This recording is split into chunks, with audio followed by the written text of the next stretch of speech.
Hey guys, this is Emmy from underdogchance.com and welcome back to my NBA betting model predictions and projections. Yesterday there was no games. So far 3-3. On the right side you see closing line value numbers. So this is closing line and also no weak pinnacle closing lines. I will be a little bit more tolerant with spread differences.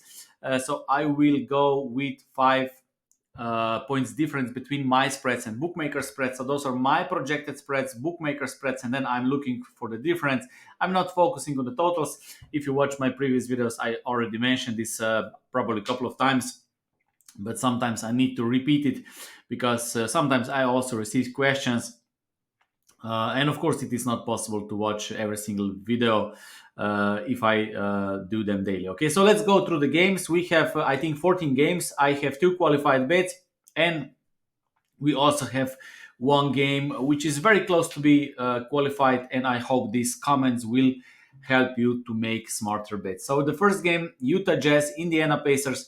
Based on my projections, there is no value. As you see, my projected spread is 6.5 on Utah and minus 6.5 on Indiana.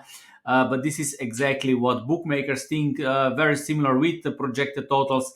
I'm not focusing on projected totals, but I would look for a much bigger difference, at least 10 points, for example. So only those games. And even if I would decide this, I would go with maybe half unit or 1 unit.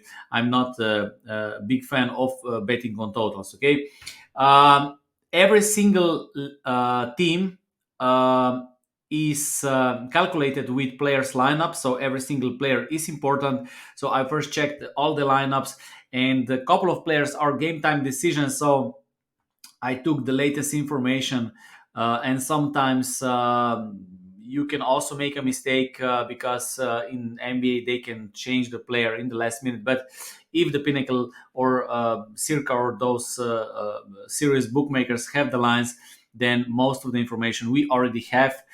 Or at least we can make projections based on this information, and of course the spreads will form through the day. So I'm usually doing this in the Europe in the morning when most Americans are sleeping, and this is how I try to catch some lines. Okay, Boston Celtics, Philadelphia. -1, bookmakers -2. The same, Washington, Charlotte -3, bookmakers -3. Those are pinnacle lines. Okay, Clippers, Brooklyn Nets -4, -4. San Antonio Spurs, New York Knicks. Based on my projections, Knicks should be -13.5, bookmakers -9.5. So as you see, this is 4 point difference, and I lean a little bit with New York Knicks to cover this -9.5. So based on my projections, they can win this game by 10 or more points. Okay, so if you make your own analysis, then this can be your supportive information. Philadelphia 76ers, Chicago Bulls. I have -3.5 on Philadelphia. Chicago Bulls plus 3.5. Bookmakers have Chicago at -1. So my betting model lean with Philadelphia. Okay, it is 4.5 difference. So Philadelphia 76ers is lean, or this is something I would consider, but I will look for a 5 point difference. At first, I had a 7 point difference, but if you watch my videos, I also mentioned that even 5 point difference had good results. And then, of course, I can change this a little bit if I want to be a little bit more selective later into the season. If I reach the goal, I don't know, 10 units or 15 units, then I can be a little bit more selective. Okay, with this. Los Angeles Lakers, Houston Rockets, my line -2, bookmakers -2.5. It is basically the same. Miami, Memphis, I have Memphis at -0.5, bookmakers +2. So there is small difference. Maybe Memphis can cover against Miami Heat. Of course, when we have game time decisions players or some questionable players, every player can change the spread, of course, and then this can also change. So it is good that we look for a little bit bigger differences.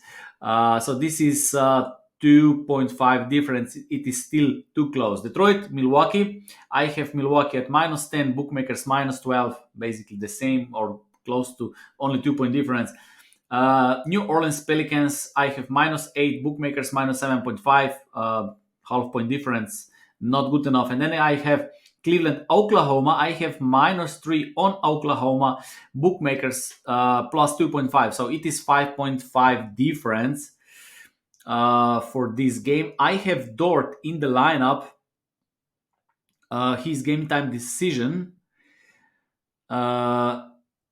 And this might be the difference. I don't know. I hope I'm correct. But Oklahoma City Thunder -3 is my line.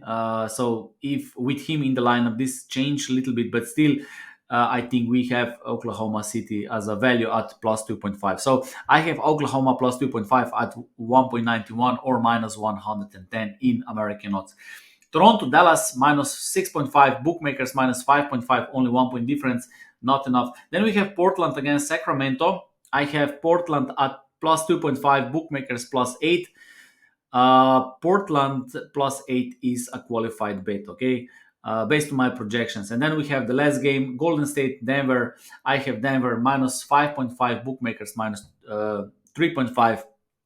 Maybe small lean with Denver to cover this 3.5, but only two qualified bets: Oklahoma plus 2.5, Portland +8, and that's it for me today. Okay, so whatever decide to take, I wish you good luck and see you next time.